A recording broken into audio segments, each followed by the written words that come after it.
हरे कृष्णा, राधे राधे। स्वागत है आप सभी का हमारे YouTube चैनल आध्यात्मिक ज्ञान संसार में। आज हम सुनेंगे महामास के आगे की कथा। कल की कथा में हमने सुना कि कैसे राजा दिलीप शिकार करते करते नदी के तट पर पहुंच जाते हैं। कथा शुरू करने से पहले आप सभी प्रिय मित्रों और माताओं बहनों से मेरा हाथ जोड़कर निवेदन है कि कथा को अंत तक जरूर ही सुने और कथा अच्छी लगे तो चैनल को सब्सक्राइब करें, वीडियो को लाइक करें, शेयर करें और अंत में बेल आइकन को प्रेस करना ना भूलें ताकि आने वाली हर वीडियो की नोटिफिकेशन आप तक पहुंच सके। आइए शुरू करते हैं आज की कथा। बोली गणेश भगवान की जय हो। माघ महात्म का दूसरा अध्याय। महा में पूजा अर्चना और स्नान करने से भगवान श्री हरि विष्णु को बड़ी ही सरलता से प्राप्त किया जा सकता है।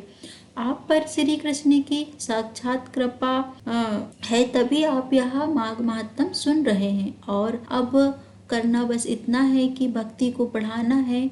अब हम अपना माघ महात्म का दूसरा अध्याय सुनेंगे। सबसे पहले भगवान श्री गणेश और अपने गुरुदेव को याद करें और महात्म का दूसरा अध्याय सुने। मंगलकारी देव तुम मंगल करो गणेश, जगवंदन तुमरे करे काटो सबके कलेश। बोलो गणेश भगवान की जय हो। जय गुरु मन में वेद सदा, गुरु है ब्रह्म का काल, गुरु अवगुण को मिटाता मिटे सभी भ्रम। बोलिए गुरुदेव महाराज की जय हो। महात्म के प्रथम अध्याय में हमने सुना कि सभी ऋषि सूत जी महाराज से माघ महात्म सुनाने की प्रार्थना कर रहे हैं और सूत जी महाराज ने माघ महात्म सुनाते हुए अपने गुरु व्यास देव जी द्वारा सुनाया हुआ राजा दिलीप का एक प्रसंग सुनाया, जिसमें राजा दिलीप शिकार ढूंढते ढूंढते वन में एक तपस्वी से मिले और उनसे महा स्नान का महत्व बताने की प्रार्थना की।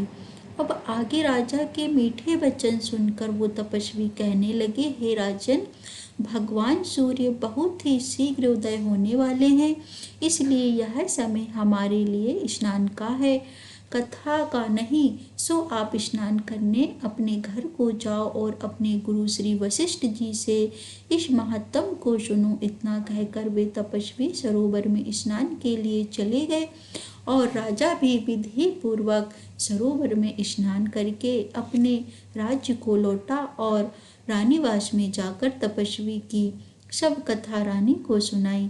सूत जी ने श्री व्यास जी देव से पूछा, हे गुरुदेव, कृपया बताएं कि राजा दिलीप ने अपने गुरु वशिष्ठ जी से क्या प्रश्न किया और उनके गुरुदेव ने उन्हें क्या उत्तर दिया। सो सब मुझसे कहिए। व्यास जी कहने लगे, हे सूत जी, राजा दिलीप ने रात्रि को सुख से सोकर प्रातः समय ही अपने गुरु वशिष्ठ जी के पास जाकर उनके चरणों को छूकर प्रणाम करके तपस्वी के बताए हुए प्रश्नों को बहुत नम्रता से पूछा और कहा, गुरुजी, आपने हमेशा मेरा मार्गदर्शन किया है। मुझे आपने आचार, दंड, नीति, राज, धर्म, चारों वर्णों के चारों आश्रमों की क्रियाएं, दान और उनके विधान, यज्ञ और उनकी विद्याएं, व्रत, उनकी प्रतिष्ठा तथा भगवान विष्णु की आराधना अनेक प्रकार से विस्तार पूर्वक बतलाई है। अब मैं आपसे माघ मास के महत्व को सुनना चाहता हूँ। सो हे तपोधन, नियम पूर्वक इसकी विधि मुझे समझाइए। गुरु वशिष्ठ जी कहने लगे, हे राजन, तुमने दोनों लोगों के कल्याणकारी, वनवासी तथा गृहस्थों के अंतःकरण को पवित्र करने वाले माघ मास के स्नान का बहुत सुंदर प्रश्न पूछा है। अब मैं तुम्हें माघ स्नान का फल बताता हूँ, ध्यान पूर्वक सुनो। जो लोग होम, यज्ञ तथा इष्ट पूर्व कर्म, मतलब जो अग्नि होम करना होता है, कुआं तालाब खुदवाना होता है या बगीचा लगवाना होता है, यह सभी शुभ कर्म की बिना ही उत्तम गति को प्राप्त करना चाहते हो, वो माघ मास में प्रातः काल घर से बाहर के जल में स्नान करें। मकर राशि के सूर्य के आने पर माघ मास में स्नान का फल को भूमि, तिल, वस्त्र, स्वर्ण, अन्न, घोड़ा आदि दानों तथा चंद्रायण और विभिन्न व्रतों आदि से भी अधिक वैशाख में जल और अन्न का दान उत्तम है। कार्तिक में तपस्या और पूजा की प्रधानता है तथा माघ में जप, होम और दान या तीनों बातों के विशेष हैं। जिन लोगों ने माघ में प्रातः स्नान, नाना प्रकार का दान और भगवान विष्णु के स्तोत्र का पाठ किया, वे दिव्य धाम में आनंद पूर्वक निवास करते हैं। अपनी किसी प्रिय वस्तु के त्याग और माघ नियमों के पालन से साधक अपने पूर्व जन्मों के पापों का अंत करके अधर्म की जड़ को काट देता है। माघ में स्नान करने वाला पुरुष राजा और मुक्ति के मार्ग को जानने वाला होता है। दिव्य दृष्टि वाले महात्माओं ने कहा है कि जो मनुष्य माघ मास में सकाम या भगवान के निमित्त नियम पूर्वक माघ मास में स्नान करता है वह अंतः फल वाला होता है। उसको शरीर की शुद्धि, प्रीति, ऐश्वर्य तथा चारों प्रकार के फलों की प्राप्ति होती है। अदिति ने 12 वर्ष तक मकर संक्रांति में अन्न त्याग कर स्नान किया। इससे तीनों लोकों को उज्जवल करने वाले 12 पुत्र उत्पन्न हुए। माघ में स्नान करने से ही रोहिणी, सुभागा, अरुंधति, धनंसी हुई और इंद्राणी के समान रूपवती होकर प्रसिद्ध हुई। जो माघ मास में स्नान करते हैं और देवताओं के पूजन के लिए हमेशा तैयार रहते हैं, उनको सुंदर स्थान, हाथी और घोड़ों की सवारी तथा दान देने के लिए धन प्राप्त होता है। अतिथियों से उनका घर भरा रहता है और उनके घर में सदा वे धनी होती रहती हैं। वो मनुष्य धन्य हैं जो माघ मास में स्नान करते हैं, दान देते हैं तथा व्रत और नियमों का पालन करते हैं। अन्य शुभ कर्मों के पुण्य से स्वर्ग में गए हुए मनुष्य अपने पुण्य समाप्त होने पर वहां से लौट आते हैं, पर जो मनुष्य माघ मास में स्नान करता है वो कभी स्वर्ग से वापस नहीं आता। इससे बढ़कर कोई नियम, तप, दान, पवित्र और पाप नाशक नहीं है। इससे बढ़कर कोई तप और इससे बढ़कर कोई महत्वपूर्ण साधना भी नहीं है। यह परम हितकारी और जल्द ही पापों का नाश करने वाला है। एक समय महर्षि भृगु ने मणि पर्वत पर विद्याधर से कहा था, जो मनुष्य माघ के महीने में जब उषा काल की लालिमा बहुत अधिक हो, गांव से बाहर नदी या पोखर में रोज स्नान करता है, वह पिता और माता के कुल की 7 पीढ़ियों का उद्धार करके स्वयं देवताओं के समान शरीर धारण कर स्वर्ग लोक में चला जाता है।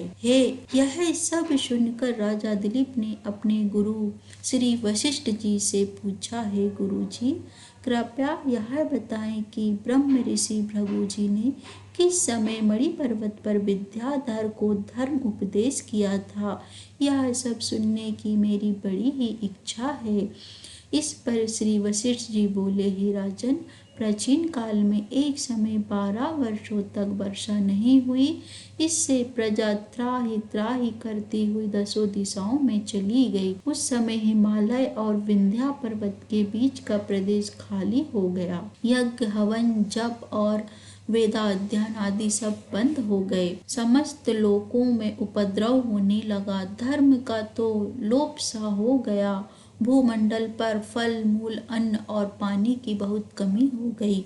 उस समय नर्मदा नदी के तट पर महर्षि भृगु का आश्रम था। वे अपने आश्रम से शिष्यों सहित निकलकर हिमालय पर्वत की शरण में गए। वहां कैलाशगिरी पर्वत के पश्चिम में मणिकुंड नाम का एक पर्वत था, जो सोने और रत्नों से बना हुआ।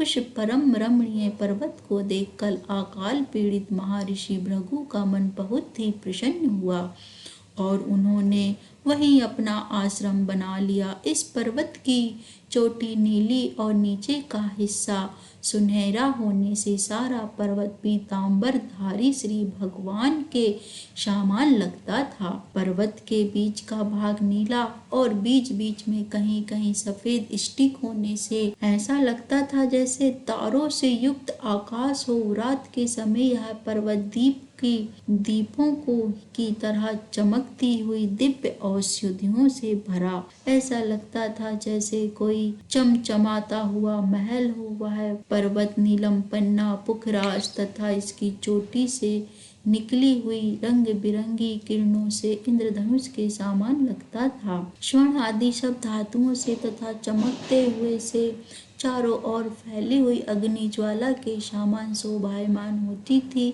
माघ मास महत्तम अध्याय यही समाप्त होता है। आगे का अध्याय की कथा कल सुनेंगे। जय श्री कृष्ण। राधे राधे। सुनो, याद रखो, जीवन क्षण भंगुर मात्र है, अभी है और अभी नहीं है। कहा जाता है जहाँ पर हर समय दुख ही दुख है, कोई ना कोई परेशानी है। जब हमें अपनी अगली घड़ी का भी पता नहीं कि अगले क्षण क्या हो जाए, तो फिर हम किस चीज का सहारा लेकर चलते हैं। इसी समय इस शरीर का उपयोग करके अपने कर्म बंधन से मुक्ति पा लीजिए। और इसका सबसे आसान रास्ता है नाम जप करना। याद रखो, कलयुग केवल नाम आधारा। सिर्फ नाम जाप करके भक्ति प्रेम मुक्ति शक्ति सब पाया जा सकता है। इसीलिए प्रेम मन से भाव से हर सांस सांस में जपो राधे राधे राधे राधे राधे राधे।